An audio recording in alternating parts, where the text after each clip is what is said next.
Okay, got some rock and roll here.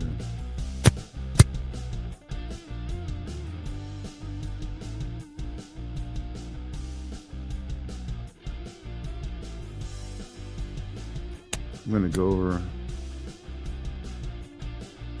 some of what I think is happening.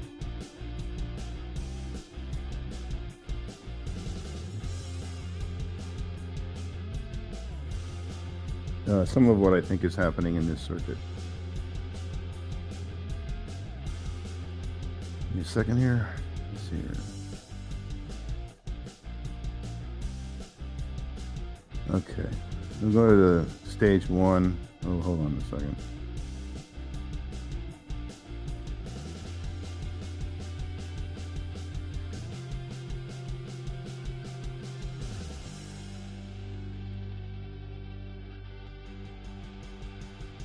Adjust the screens.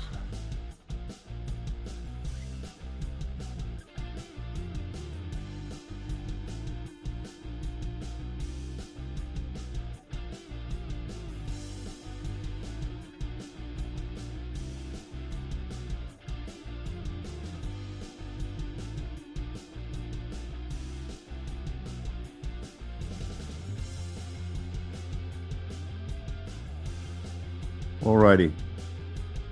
Okay, stage 1 right here. The battery on the left is charging the inductor above it. And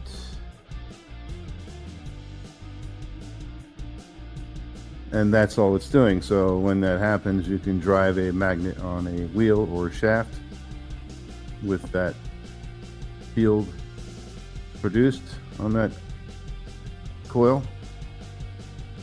Give me a second here.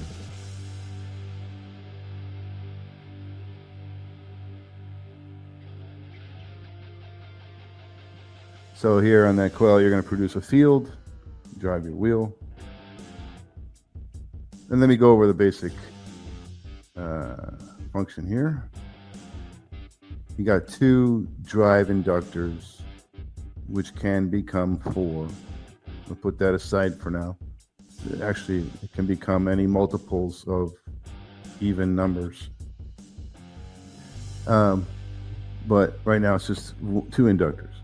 So each inductor drives the wheel on a certain portion of the cycle, SYCLE, the cycle, the 360-degree turn. So the inductor here is now charged, so you can if you have a wheel, you're going to have a wheel with 2 magnets 180 degrees apart. Okay, and right now this inductor is going to push that magnet there. Okay, and then when the other inductor on the other side gets ignited, it will push the other magnet. Respectively, these 2 inductors are placed stationary in this position. Let me do this again. 2 magnets, 2 inductors,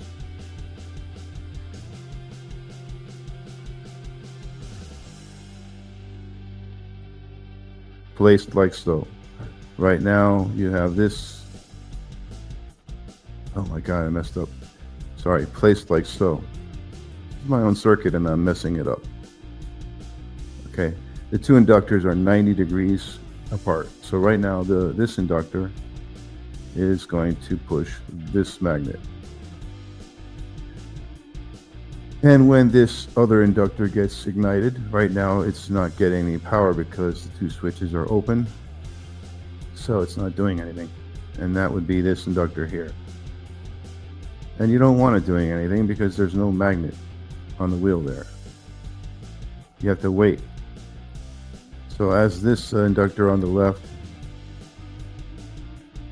pushes this magnet,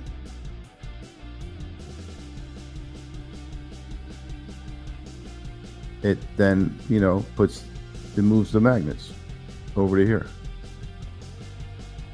okay? And you had your inductor here, right? And your other inductor was here, stationary. And when it moves the magnets on the wheel, it then switches over to the other inductor, which is this one, and then pushes the next magnet. So that's how this is going to, you know, do locomotion. But that's enough of that. And now to what I think is going on as far as the flyback is concerned and what happens to the flyback. So here you're charging the inductor, and then it's going to fly back. The two switches open and allow it to fly back, and when that happens, the other two switches are still open, and it flies back like so. Your positive flyback hits the positive of the battery there.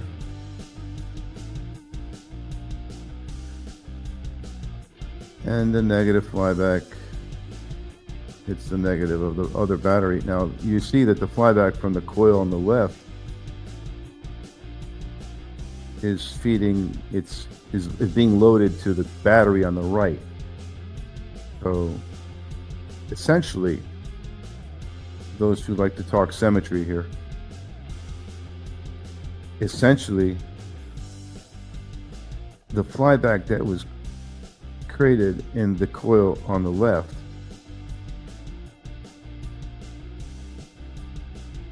was created by the energy in the battery on the left. So the energy is technically different than the battery on the right.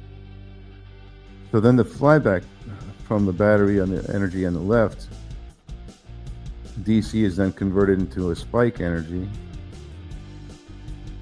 sourced from one battery, and then the spike from one battery generated through one coil is sent to a different battery each time.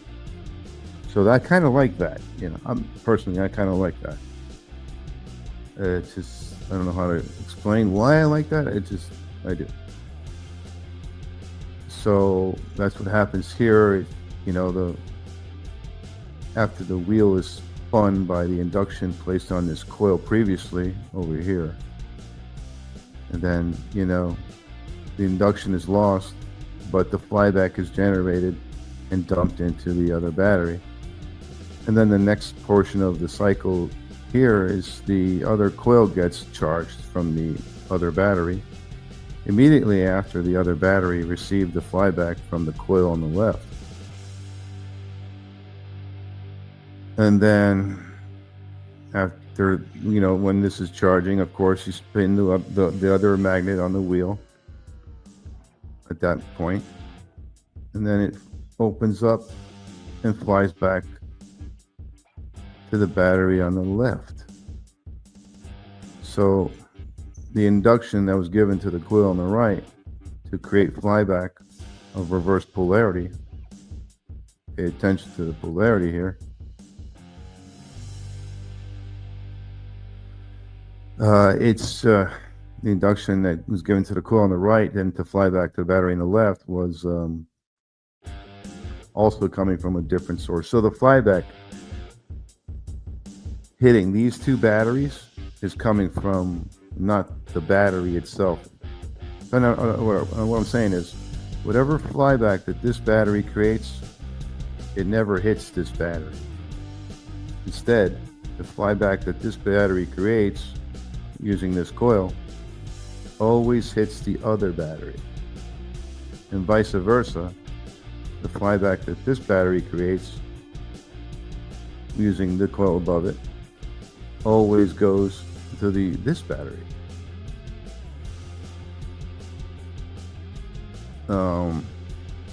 Yeah, so anyway, I tested this out with the single battery mode and single coil using double pole switching to see if the flyback was actually being preserved and not canceled out in the circuitry somehow. And it turns out that the double pole switching is fast enough to disconnect. So long as the two switches disconnect together, which they will because they're made out of the same material, the same piece of metal basically, or creating two arms. It was physically impossible for them not to switch together. But, you know, someone suggested that the flyback is so fast that, you know, just because you have double pole switching, it wouldn't be fast enough to disconnect both poles of the battery from the coil to prevent the flyback from canceling. Because in previous videos I explained how if you only single pole switch, the flyback ends up canceling in the circuitry. So anyway, I tested it out, the double pole switching with a single battery, single coil mode, and I had a charge appear over the single battery that was greater than the charge that the battery had to begin with. It was I can't say charge, I had a potential voltage reading over the source battery that was greater than the source battery potential to begin with. That was due to the flyback reaching the source battery. So that's how I was able to tell that the double pole switching was working in a way to make sure that the flyback does not cancel itself out. So rewind a little bit here. Stage 1, coil left is charged with battery on left. Stage 2, coil on left disconnects charge from battery on left, flies back into battery on right. Stage 3, battery on right charges coil on right. Stage 4, battery coil on right flies back into battery on left, and that just repeats over and over again. Quick presentation there.